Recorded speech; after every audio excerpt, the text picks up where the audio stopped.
Magbibitiw na sa pwesto si Comelec Chairman Andy Bautista. Effective ito sa katapusan ng taon. Yan po ay inanunsyo ni Chairman Bautista sa kanyang Twitter at Facebook accounts. Nag-post po doon ng isang resignation letter si Bautista dated October 11 at addressed sa kanyang Comelec family. Babasahin ko po ang bahagi ng sulat na yan. To my Comelec family, it is with deep sadness that I am informing you about my decision to resign as the chair of the Commission on Elections by the end of the year.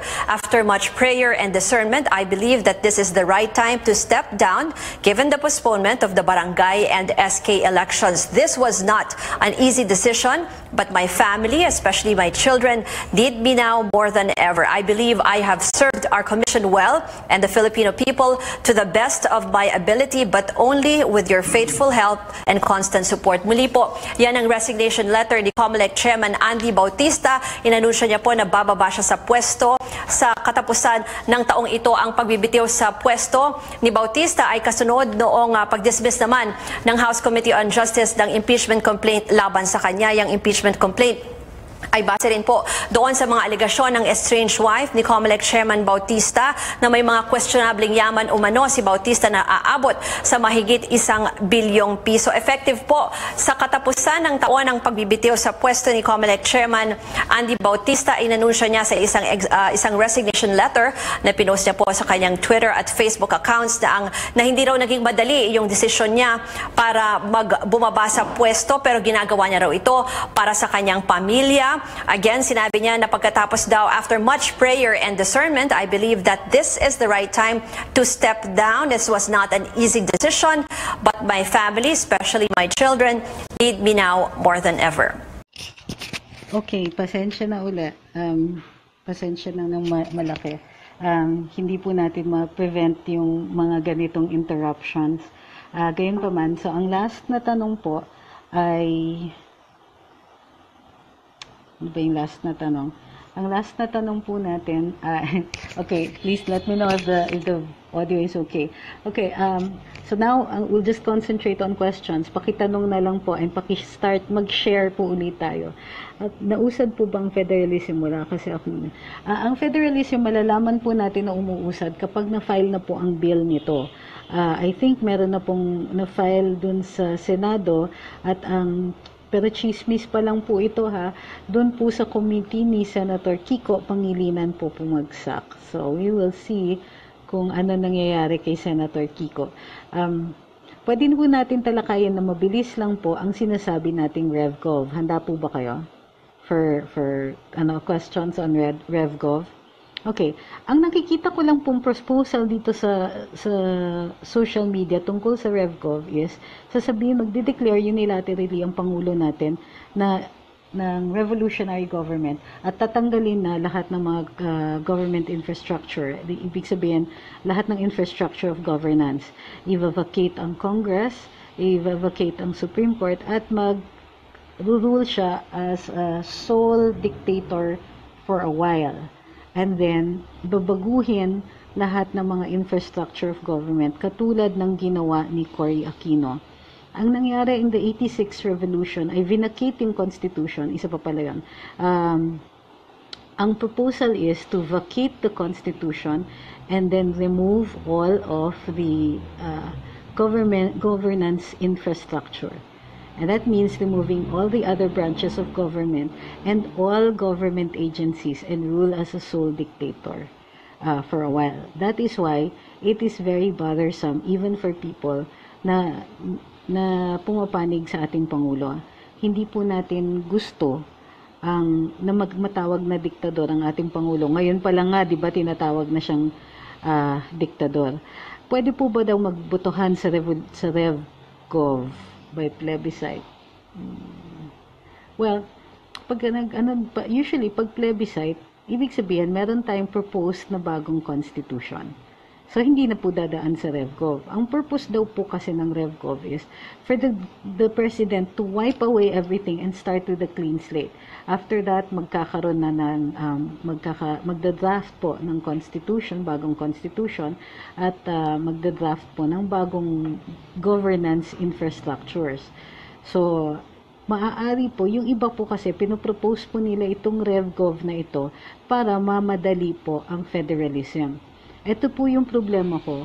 Kulang po ang ating information campaign ukol sa federalism at lalong-lalo na po ang tungkol sa revolutionary government.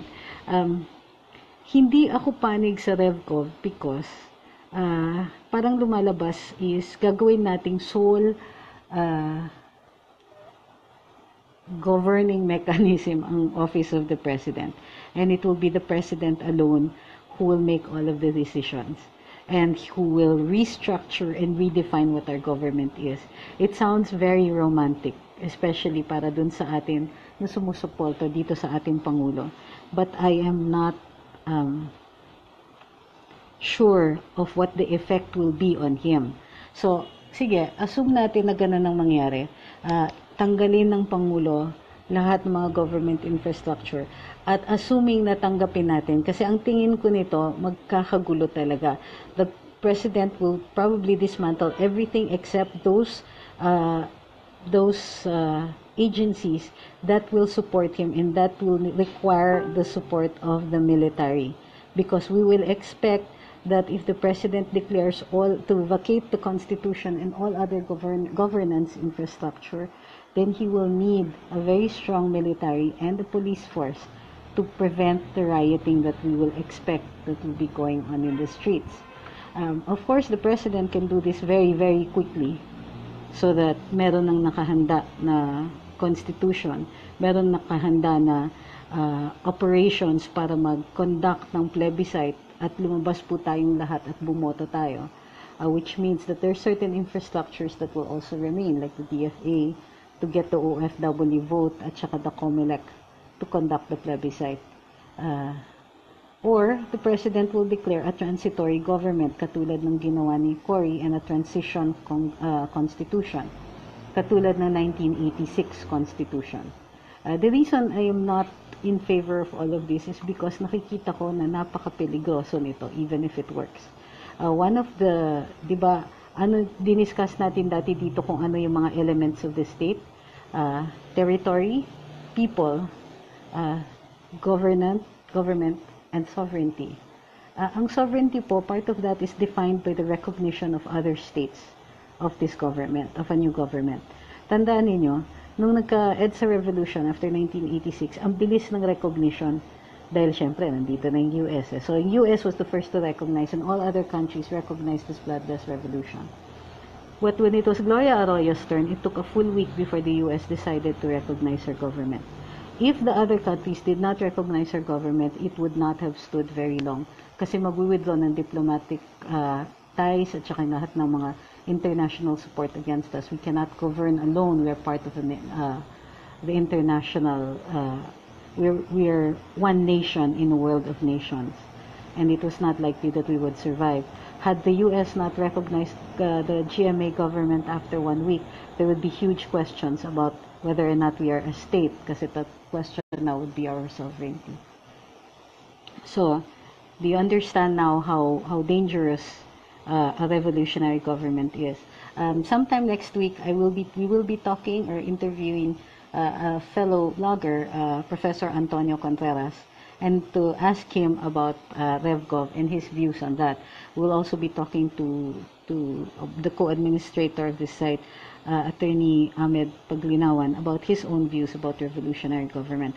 But feel free to let us know by commenting on this live how you feel about RevGov. Personally, I am very wary of it. While we cannot stop an organic revolution from coming out, you know, you can't. Some things are inevitable. If the people's anger grows so wide and big that sometimes it cannot be controlled, then possibly a revolution may be inevitable. But one that is manufactured without the full and total support of the people and without the full and total support of the agencies that will be required to enforce this revolutionary government, then we are putting our president in very, very grave danger. Do you understand also that other nations may move against us because it will be a precarious existence? Can you imagine how many adventurists will try to remove the president when he is the sole governing authority. Let's not put our president in a dangerous position. So let's not even, let's work out how we can make this government better rather than thinking up of these very dangerous things.